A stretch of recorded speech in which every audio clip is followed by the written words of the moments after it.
Good morning, my name is Rosine, this is La Jazz Hot Baby and welcome to my channel. Today I am actually here with an ARC review. Now this is a book that's technically already out in America and some people over here might have even gotten it if they've ordered it online or if they got Owl Crate a few months ago.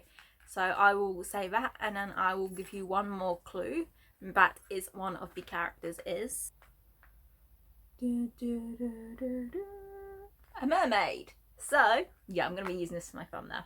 I got it in a kawaii box, isn't it cute? Anyway, so this book is All the Stars and Teeth by Adalyn Grace. All the Stars and Teeth is being published over here on August 4th and it's coming out from Titan Books. Now, it's a YA fantasy where the main character, Amora, is a princess.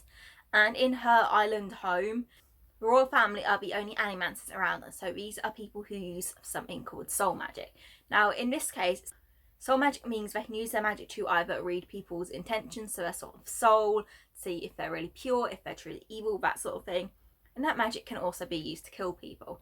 Now, they can only kill people if they have something human, so a tooth, some hair, and they have to be, or blood, and they have to be able to burn it. Now, they don't have to have the hair, blood, bone, any of that of the actual person, though the blood can certainly help, as long as they can focus their intentions on this person and eventually make them draw blood, then they can use it to then attack and eventually kill people. Now, Amora has basically been raised to think that this is the best for her country. Only on the night where she is supposed to take the crown to be, well, to become next in line, she had to do a ceremony to prove that she does deserve the crown, that she will be the next High Animancer, but she will not let this magic take control of her. Only she loses focus and something goes wrong. So rather than risk being arrested or getting in a lot of trouble, she runs away to try and find a different way to prove that she does deserve to be the next ruler.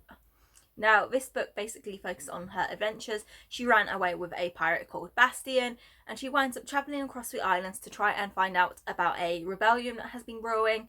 Because these people are on a now locked away island and they want to basically take over the crown because they don't believe that the way it has been ruled has been fair. Now, Amora obviously learns a lot about her country, a lot about the history, a lot about the world, but she didn't know before. She had never really travelled before. So you do have a lot of fun scenes of her basically learning to love the ocean and travelling, and that is completely wonderful. And the world building was so good. I loved reading about the different islands and the magic and seeing how this was shown through clothing and things like that. I loved learning about the legends and things, and everything about that was so fascinating. I'm so excited to get book 2 and find out more about it. But weakness kind of was the characters, I guess. It's not that the characters were bad, and I absolutely adored the friendships. But the romance, which was supposed to be an important thing and is usually important to me within these sort of books, just felt kind of bleh, I guess. Like, it wasn't bad, it was cute. I appreciate them together. But you don't actually get to see much of them interacting outside of the main sort of situation. So there's the odd small scene, but they're on a ship together for weeks, if not months, and you barely get to see any of that. So you don't really get to see the time of them falling in love or anything. And it just when the romance happened, it made it feel kind of weak and pointless and like, are we sure this is the right time sort of thing? So I was kind of on it, but like I said, on the other side of things, friendships were really good. Amora has never really had many friends aside from the, people she's close with, so her guard and sort of main sort of maid in the palace.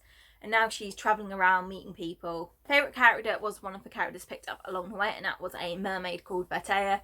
She was so sassy.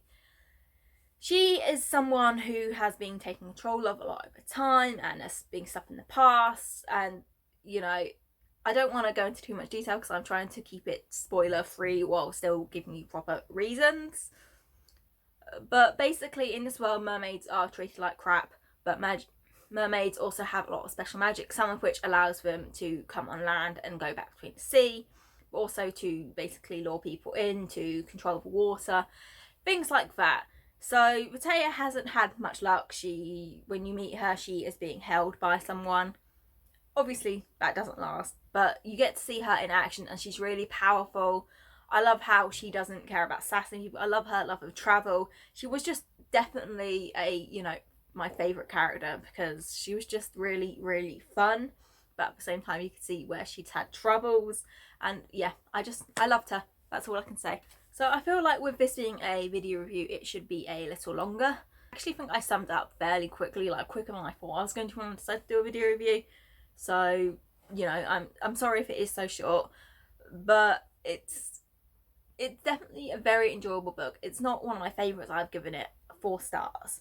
But if you are looking for a new fantasy with mermaids, if you're looking for a fantasy where the magic really can actually be dark, because there's a lot about curses as well as for soul magic, and a lot of that, magic being used to control people. So if you are into something where the magic isn't all make things perfect, where it definitely has dark undertones, then this is definitely the book to check out for you. I believe the second book is coming out in America later this year, so I assume book 2 will be out in the UK next year.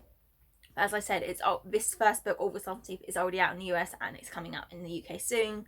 So if you haven't already got your hands on a copy, I'd suggest checking it out. Let me know what you think. If you have read it already, definitely let me know so we can have a little conversation, because it'd be nice to talk to someone about it. If not, maybe let me know if you're planning on reading in the future now.